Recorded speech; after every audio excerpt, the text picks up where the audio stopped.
Chapter 13. I pull my legs in behind me and I crouch in the middle of the bed, just like before. Only this time I don't bother with any magic words. Instead, I use Rose's technique. I close my eyes and I imagine Roar. It's hard to begin with. Roar is buried at the back of my mind. Some details like Wynne's hat and Croaky's voices are crystal clear, but most of it is hazy and muddled, like my memories of Nanny and the first house we ever lived in.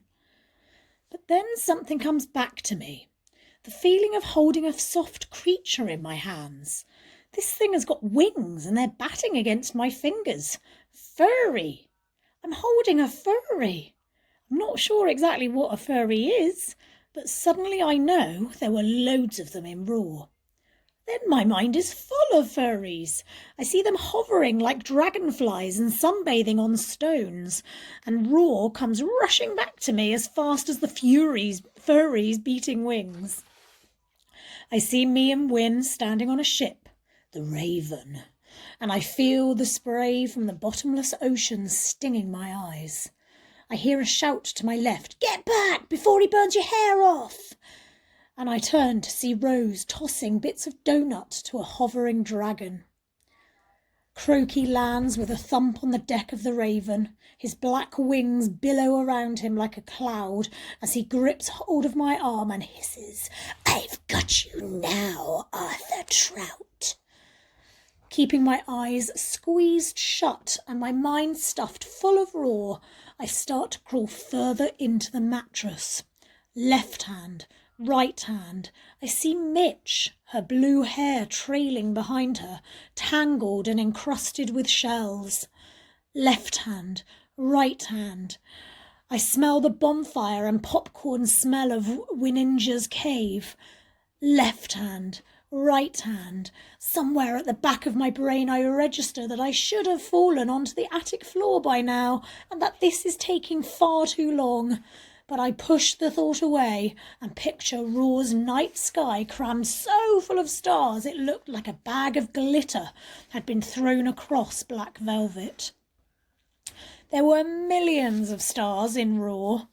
Blue, green, pink, purple, and their light was as warm as the sun. Those stars used to shine down on me and Rose when we were floating in Mitch's lagoon. They made patterns on our skin. I freeze, snapping back to where I am.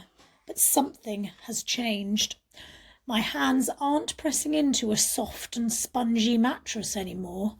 They're touching something cold and hard. Holding my breath, I feel around. The mattress has gone. I'm kneeling on stone. Icy fear rushes through me. This is what I wanted to happen, wasn't it? I wanted to crawl into the camp bed and for something magical to happen.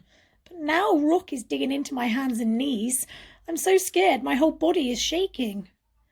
I force myself to open my eyes. Thick blackness surrounds me, but far ahead I can just make out a tiny pinprick of green light. And the air isn't dusty anymore. It's cool and damp, and I can hear rushing water. I start to crawl towards the green light.